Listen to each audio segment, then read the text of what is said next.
की पान की इस दुकान में से बिना पैसे दिए अगर कोई व्यक्ति आपकी दुकान से थान चुरा ले, फाड़ के ले जाए, छीन के ले जाए, या पान की दुकान से पान उठा के ले जाए बिना पैसे दिए, ले जाने दोगे?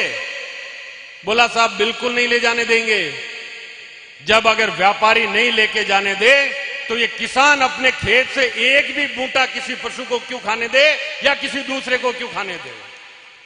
ये जिम्मेदारी है और इसको हमें जिम्मेदारी से एहसास करना होगा। उस किसान की पीड़ा को एहसास करना होगा। नीमा के बाद से गांव में मेरे यहां पे एक किसान रात को निकला आवारा पशु को अपने खेत से बाहर निकालने के लिए। लाइट नहीं थी, ठोकर लगी, नीचे गिरा, सिर पे चोट लगी और वो खत्म हो गया। उस जान की कीमत को समझे, उस परिवार का वो दुख समझे जो उस परिवार ने महसूस किया जब उनका एक सदस्य चला गया। तमाम सारी चीजें हैं। मुझसे ये कहा गया कि आप ऐसी बातें क्यों बोलते हो? ये मैं नहीं बोल रहा हूं, ये तमाम जो किसानी करता है, खेती करता है, उस प्रत्येक व्यक्ति को बोलना पड़ेगा। क्योंकि हालात देश में कुछ इस कदर हो गए हैं, हालात कुछ इस कदर खराब कर दिए गए हैं कि लोगों की किसानी दुखदेही हो गई है। खेती करना एक दुख भरा काम हो गया है।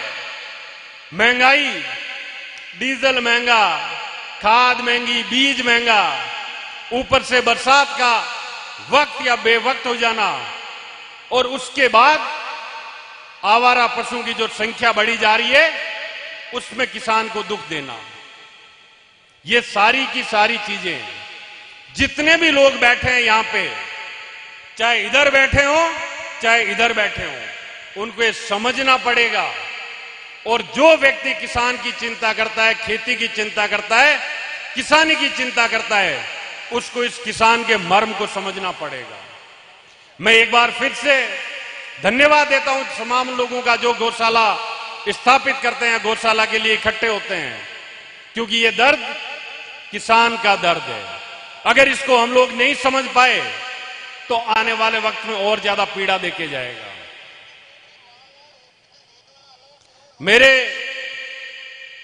पूर्व में कर्नल साहब ने कहा कि तेजाजी महाराज, आज चूंकि यहां पे शिलान्यास भी है तेजाजी महाराज के मंदिर का, आज से 900 साल पहले धरती पे जानकारी दूं या तमाम जितने लोग बैठे हैं उनको जानकारी है, आए नहीं, कुछ ऐसा करके चले गए जिसकी वजह से एक जिंदा व्यक्ति जो इस धरती पे हार्ड मास पे चला था, आज मंदिर बनाए जा रहे हैं, पूजनीय हो गए।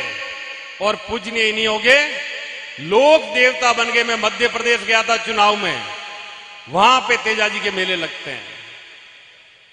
पूरे के पूरे भारत में, महाराष्ट्र में तेजाजी के मेले लगते हैं। ऐसा कुछ वो करके चले गए। आज दिन तक उनके जो वंशज है वो खरनाल में रहते हैं, उनके परिवार के लोग खरनाल में रहते हैं।